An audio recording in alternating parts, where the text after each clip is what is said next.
Bus lurched over a pothole, and I clutched the bag on my knees. It was a reflex, as if I were carrying something fragile. In reality, I was carrying almost nothing. A change of underwear, a toothbrush, a book I probably wouldn't open, and a bag of apples. The nurse on the phone had told me fruit was allowed. I watched the landscape slip by, cold and indifferent. It felt like a farewell, not just to the town, but to the 6 years of silence I called a marriage. Adam hadn't even looked up when I left. Have you ever felt like you've become invisible in your own home? Drop a comment and let me know your story, or tell me where you're listening from and what time it is for you right now. I'd love to know who's part of our community. Silverthorne Hospital stood like a gray monolith against the white Colorado sky. Inside, the air was thick with the clinical scent of linoleum bleach and a silence that felt heavier than the snow outside. I checked in at the front desk, handing over my documents with hands that were surprisingly steady. Brenda, a nurse with a kind but tired face, looked over my paperwork and hesitated. She told me there were no private rooms available. I would be sharing a double at the end of the hall. I didn't mind. Privacy had become a hollow concept in a home where my husband Adam treated me like a piece of background furniture. The room was sparse, 2 beds, 2 nightstands, and a large window overlooking a courtyard, where rose hips stood out against the snow like tiny drops of blood. In the bed by the window sat a man. He wasn't scrolling through a phone. He was reading a real paper book with a worn spine. He looked up as I entered. He was in his early 40s, with dark hair and a dusting of gray at the temples. His face was precisely serene. We introduced ourselves. He was William. That was all that was said, and the lack of forced conversation felt like a gift. I later learned William had declined a VIP suite at a larger facility. He had come to this specific ward because he wouldn't trust any hands other than Dr. Herrera's, even if it meant sharing a standard room. I settled into my bed and stared at the white ceiling. The fear was a physical weight, settling under my ribs and rising to my throat every time I thought of 8 o'clock the next morning. Twilight came early, turning the rose hips outside almost black. I couldn't sleep. The room was silent except for the regular, conscious breathing of the man in the next bed. Into the darkness, his low voice asked if I was scared. It wasn't a question. It was a statement of the obvious. I told him yes. He didn't offer empty platitudes or tell me it would all be okay. He simply said he had been scared too, 3 years ago, when he was very sick. Knowing he had faced that same shadow and survived made the anxiety feel as if it had been split in half. In the morning, the harsh glow of my phone screen woke me. It wasn't a call from my mother or a supportive check-in. It was a text from Adam. I read the words once, then twice. The letters didn't change. "We are getting a divorce," it began. "I don't need a sick wife dragging me down. I'm not giving you a cent for the surgery, and I've canceled your health insurance effective immediately. My lawyer is already drawing up the papers. Don't call." I didn't know it then, but the hospital administration had already flagged my account for the canceled policy. William, having overheard my conversation with the nurse, had quietly placed a corporate guarantee on my file. He ensured the surgeons moved forward without a word to me, treating the financial discrepancy as a system error until I was stable. 6 years. 6 years of being the silent investor in his version of a life. 6 years of supporting his career and keeping our $1.5 million property running while he chased commissions. Now, he was liquidating me as an asset. I didn't cry. Crying was a luxury for people who still believed in the contract of marriage. I felt a cold, sharp clarity, the kind made of numbers and balance sheets. I sat up and handed the phone to William. He read it in silence, his jaw tightening, the only sign that he was even human. "Can you postpone the surgery?" he asked quietly. I told him I couldn't. The growth was too fast. William didn't try to comfort me with useless words. He just stayed there, a decent presence in a room full of betrayal. In that moment, a bitterness that felt like a new religion rose in me. I looked at his calm face and said, "You're so decent, William. If I survive this, we should get married." I expected a laugh or a polite joke. Instead, William stopped. He looked at me longer than a second, his gaze holding mine with absolute gravity. "Seriously?" he asked. I didn't blink. "Seriously." He gave a brief, firm nod. "Okay," he said. And then the orderly arrived to wheel me into the cold metal light of the operating room. As the world turned white under the anesthesia mask, my mind didn't drift toward peace. It drifted toward the cold accounting of the last 6 years. I hadn't just been a wife, I'd been the primary financier of a man who viewed me as a depreciating asset. I remembered the exact moment the shift happened, though at the time I called it support. 4 years ago, when Adam's firm was on the brink of collapse, I didn't hesitate. I drained $300,000 from the trust my grandparents left me, money intended for my own heritage restoration business. I poured it into his ego, propping up his flashy lifestyle while I lived on coffee and worked double shifts. He had looked me in the eye and promised that our primary residence in Silverthorne was our sanctuary. In reality, I was just paying the mortgage on my own coffin. Looking back from the cold clarity of a hospital bed, I realized I had been living in a house of mirrors. Every time I tried to voice my needs, Adam would adjust the glass. Roni looked small, and he looked towering. People often ask why a woman stays, why she allows her life to be pushed into the bottom drawers and the darkest corners of a home she paid for. They don't understand the invisible chains of a survivor. It wasn't a sudden lock, it was a slow erosion. It was a prison without bars, no steel, just a systematic dismantling of my self-worth until the walls of my cage were made of my own silence. I had become a specialist in restoration, spending my days breathing life back into crumbling Colorado relics, while my own foundation was being hollowed out by a parasite. I had mistaken his control for protection and my exhaustion for devotion. My compassion had been a luxury he'd overdrafted for years, and now the account was empty. Adam hadn't just canceled my insurance. He was trying to cancel my existence. He wanted me to die on that table because dead wives don't ask for their $300,000 back. They don't contest the ownership of luxury mountain condos. They just disappear, leaving behind a clean slate for the next victim. But as the darkness finally took me, I didn't feel like a victim. I felt like a ledger that had finally been balanced. I realized that my silence hadn't been weakness, it had been a gathering of evidence. The 6 years of being a ghost in my own hallways was over.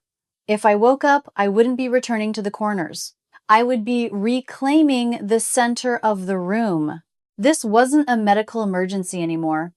It was a hostile takeover of my own life. I had spent years restoring the past. Now, I was going to architect a future where men like Adam were nothing more than a bad line item in an old audit. I woke up to the same river-shaped crack in the white ceiling. The dull ache in my side was a reminder that I was still part of the living world. The surgeon, Dr. Herrera, had done a flawless job. The tumor was gone. My future was still mine to write. But I didn't have time to savor the relief. The vultures were already circling the end of my bed. Adam arrived while the IV was still taped to my arm. He didn't come with flowers or even the decency to look ashamed. He came with Nicole, a night shift nursing supervisor who had used her administrative credentials to flag my post-op behavior as unstable in the hospital's official digital logs. They stood there like a unified front in a hostile takeover. Adam didn't ask how I was He didn't even look me in the eye. He just placed a stack of papers on my bedside table. He told me I needed to sign the waiver for the $1.5 million estate. He called it a voluntary waiver of my share. He said it would make things civilized, but his voice had a new edge to it, a sharp, clinical confidence. He told me that if I didn't sign, he would have me declared incapacitated. He said he had proof that the surgery and the medications had left me unable to make conscious decisions. Nicole stepped forward then, her presence an insult to the profession she wore on her sleeve.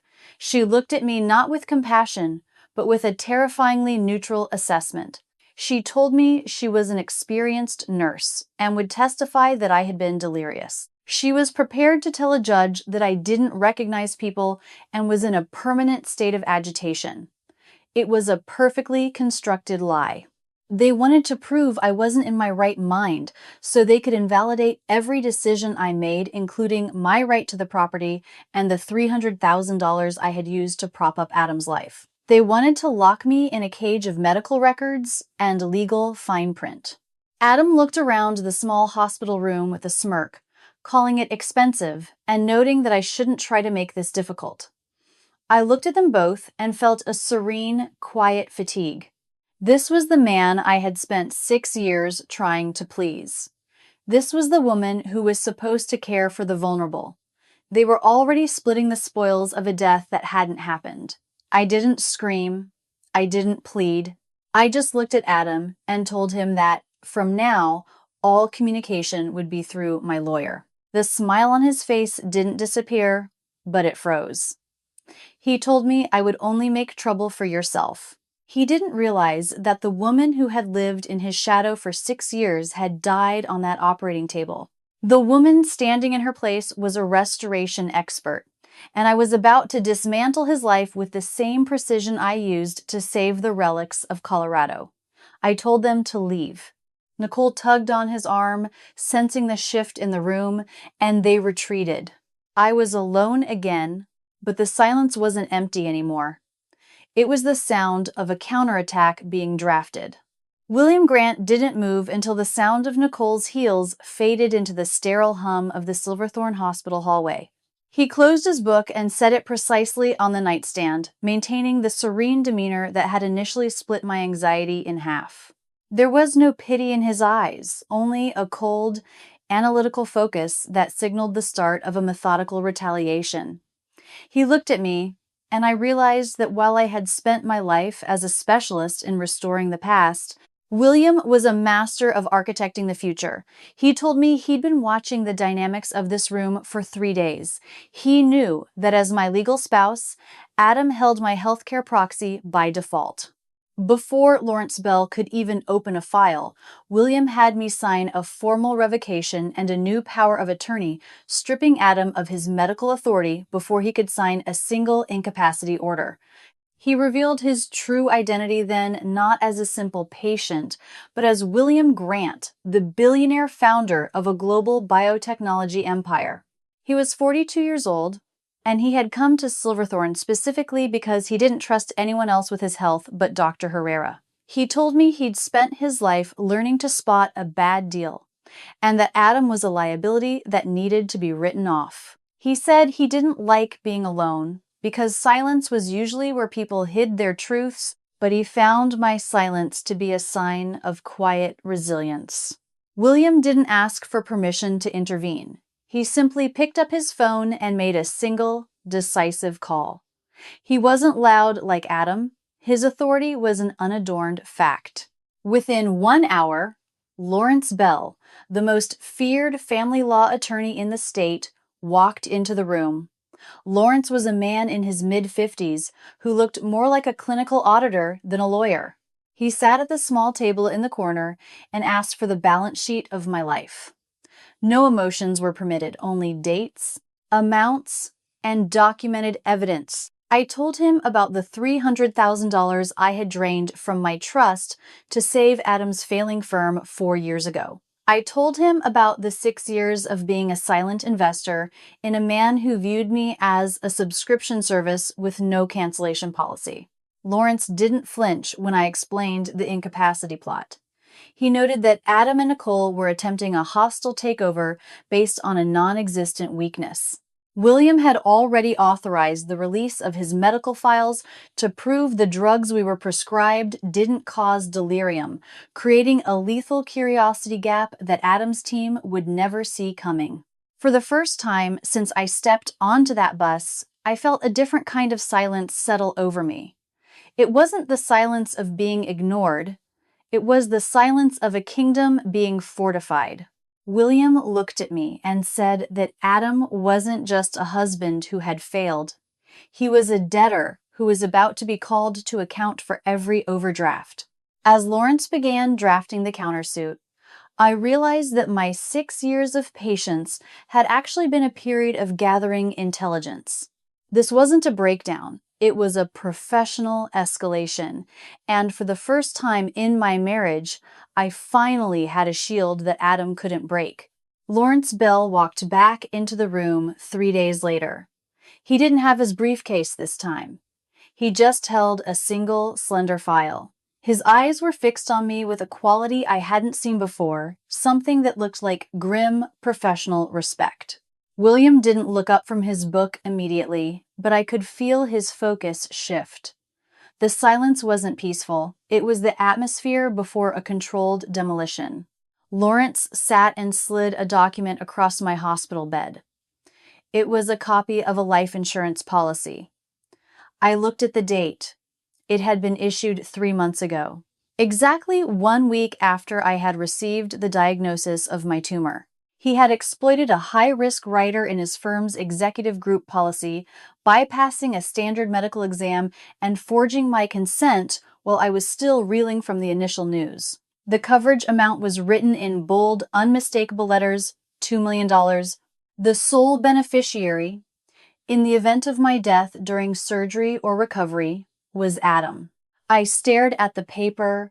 I didn't feel the heat of anger. I felt cold, clinical. It was like looking at an invoice for my own life.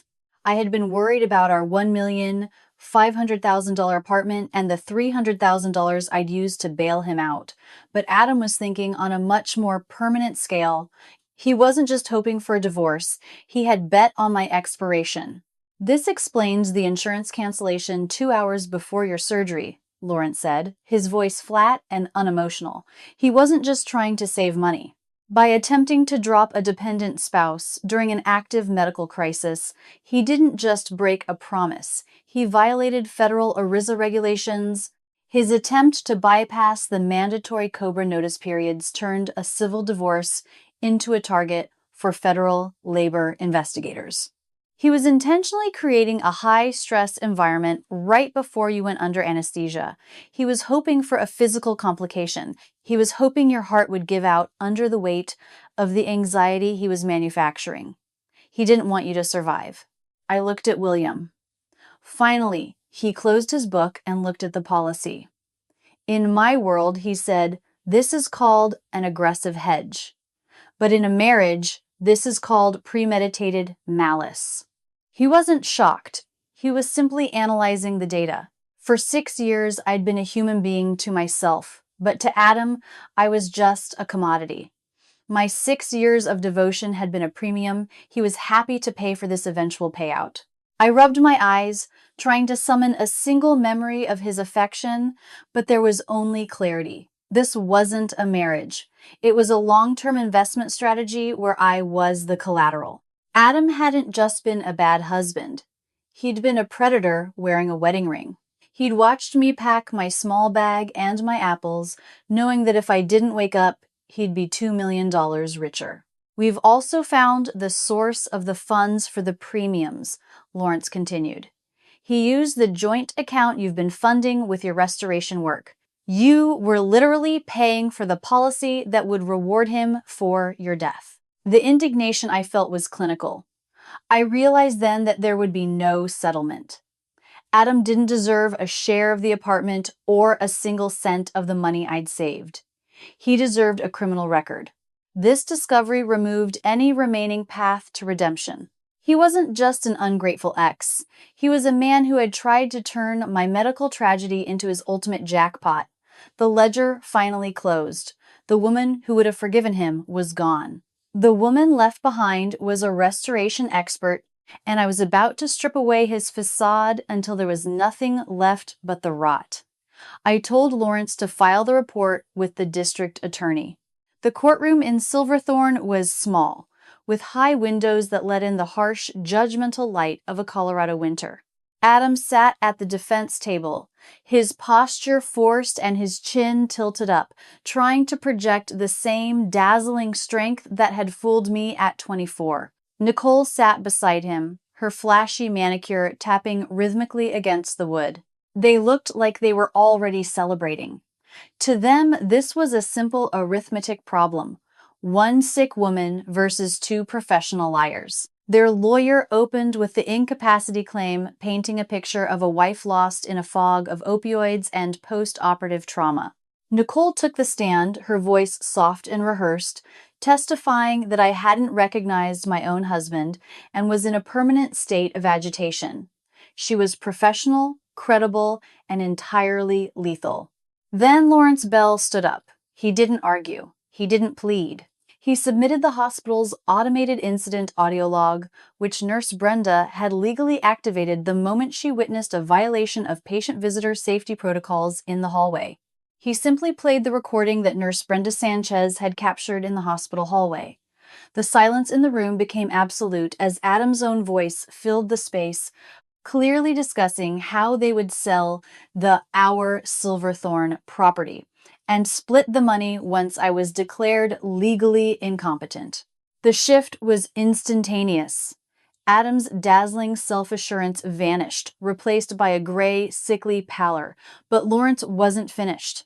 He produced the documentation for the $2 million life insurance policy and the bank records showing Adam had used my restoration earnings to pay the premiums. "This isn't a divorce," Lawrence told the judge. "This is a criminal conspiracy to commit fraud and potentially much worse." In that moment, I realized that Adam was suffering from the ultimate illusion of power, the kind that exists only in an empty wallet. He had mistaken having material wealth for being a person of worth. His entire identity was a rented facade, paid for by my labor and my $300,000 trust. Without my capital to prop him up, he had no internal foundation to stand on.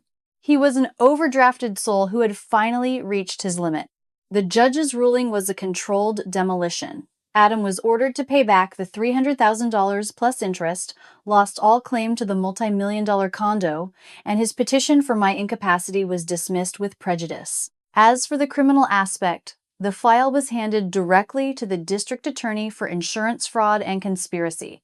Adam collapsed back into his chair. The loud man my mother had warned me about was finally silenced. As the bailiffs moved in to escort him for questioning regarding the fraud charges, his dazzling facade finally shattered. He didn't lunge, he crumbled. He looked at me across the mahogany barrier, his voice a frantic whisper, begging me to rethink.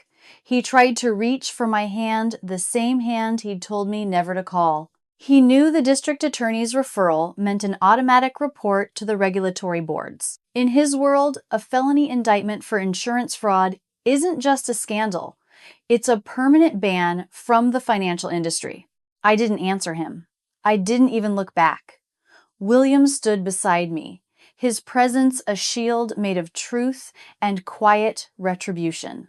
Inside, my mind glowed with a different kind of sunrise, one built on facts and the knowledge that I was no longer a silent investor in my own destruction. I walked out of the courthouse and into the crisp, biting air of a world that finally belonged to me again. William and I didn't rush into a grand ceremony. We chose a quiet morning in Silverthorne, just as the winter began to soften into spring. Our wedding wasn't a performance for 300 guests. It was a pact between two people who had seen the worst of humanity and decided to build something better. We officially founded the Second Chance Foundation, a legal and medical shield for women facing economic abuse and medical crises. Today, we live in a house filled with light, far from the shadows of my old life. I stood in our garden this morning, watching the snowmelt drip from the branches. The wild rosebush I planted is thriving. I looked at the vibrant red rose hips clinging to the stems, a mirror of those I saw from my hospital window. Back then, they were a symbol of a life I might lose. Now, they are a testament to the life I fought to reclaim. I've come to realize that the most profound betrayal doesn't start with a text message or a legal plot. It starts the very first time you decide your own needs are less important than someone else's comfort. For 6 years, I was a ghost in my own hallways, a silent financier of a man who only loved the capital I provided. I thought I was being patient, but I was actually being complicit in my own disappearance. If you find yourself listening to this and feeling that same weight under your ribs, if you feel like you are always on the edge, looking in on a life you're footing the bill for, please listen closely. You are not a burden. You are not a depreciating asset. Leaving my hollow marriage and the luxury condo was terrifying, but staying would have cost me my soul. Choosing yourself is the only investment that always pays out. Forgiveness is a beautiful thing, but it should never be a ransom you pay to your own predator. Sometimes, the only way to set yourself free is to stop waiting for an apology that will never be sincere and start building a world where that person no longer has a seat at the table. My life is now a testament to the fact that endings are often just beginnings in disguise. I stood in the snow today and felt only warmth. The silence isn't heavy anymore. It's full of possibility. I found my worth on an operating table and a stranger's quiet nod, but I kept it because I decided I was worth the fight. If Emily's journey has given you strength today, please hit the like button and share this video with someone who might need to hear it. Don't forget to subscribe to our channel to join us for more stories of justice, resilience, and rebirth. You deserve to shine in your own light, and you are never truly alone.